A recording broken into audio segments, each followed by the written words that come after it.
മാലിന്യങ്ങൾ നിറഞ്ഞ ഒഴുക്ക് നിലച്ച കനോലി കനാലിനെ പുനരുജ്ജീവിപ്പിക്കാൻ പദ്ധതിയുമായി കോഴിക്കോട് കോർപ്പറേഷൻ.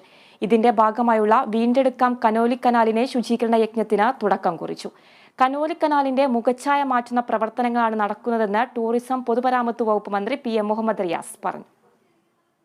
കോഴിക്കോട് മുതൽ കൊടുങ്ങല്ലൂർ വരെ വിശാല ജലഗതാഗത പാത എന്ന ഉദ്ദേശത്തോടെ പുഴകളെയും ജലാശയങ്ങളെയും കൂട്ടിയിണക്കി 1848 അന്നത്തെ മലബാർ ജില്ലാ കളക്ടറായിരുന്ന HV കനോലി നിർമ്മിച്ച കനാലാണ് അദ്ദേഹത്തിന്റെ കൊലപാതകത്തിനു ശേഷം കനോലി കനാൽ എന്ന പേരിൽ അറിയപ്പെട്ടത്.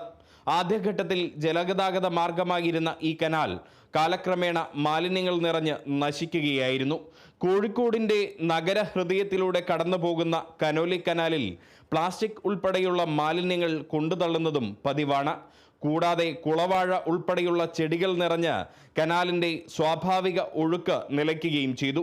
നേരത്തെയും കനോലി കനാലിനെ പുനരുജ്ജീവിപ്പിക്കാനുള്ള പ്രവർത്തനങ്ങൾ നടന്നിരുന്നു. കൊട്ടിഘോഷിച്ച് നടക്കുന്ന അത്തരം പ്രവർത്തനങ്ങൾ പാതിവഴിയിൽ തന്നെ നിലയ്ക്കാറാണ് പതിവ്. ഇത്തവണ കോഴിക്കോട് കോർപ്പറേഷൻ ജില്ലാ ഭരണകൂടത്തിൻ്റെയും ജലസേചന വകുപ്പിൻ്റെയും സംയുക്താഭിമുഖ്യത്തിലാണ് ശുചീകരണ പ്രവൃത്തി നടത്തുന്നത്. ജില്ലാ ഭരണകൂടത്തിൻ്റെ ദുരന്ത നിവാരണ സേനയിലെ സന്നദ്ധ പ്രവർത്തകർ, കോർപ്പറേഷൻ തൊഴിലുറപ്പ് തൊഴിലാളികൾ, ഹെൽത്ത് വളണ്ടിയർമാർ തുടങ്ങിയവരാണ് ശുചീകരണ പ്രവർത്തനങ്ങൾക്ക് നേതൃത്വം നൽകുന്നത്. മന്ത്രി PA മുഹമ്മദ് റിയാസ് ശുചീകരണ യജ്ഞം ഫ്ലാഗ് ഓഫ് ചെയ്തു. ജനകീയ പ്രവർത്തനത്തിലൂടെ 2 ദിവസം കൊണ്ട് ശുചീകരണ യജ്ഞം പൂർത്തീകരിക്കുമെന്ന് മന്ത്രി അറിയിച്ചു. കനോലി കനാൽ ശുചീകരണത്തിന് വേണ്ടി നല്ല പ്ലാനിംഗ് ആണ്. ജനകീയമായി എല്ലാവരെയും യോജിപ്പിച്ചു, എല്ലാ വകുപ്പുകളെയും, എല്ലാ രാഷ്ട്രീയ പാർട്ടികളെയും, എല്ലാ ജനപ്രതിനിധികളെയും എല്ലാവരെയും യോജിപ്പിച്ച് നടത്തിയിരിക്കുന്നത്. കനാൽ സിറ്റി എന്നുള്ള പദ്ധതിയും നമുക്ക് ഇവിടെ ഭാവിയിൽ നടപ്പിലാക്കണം.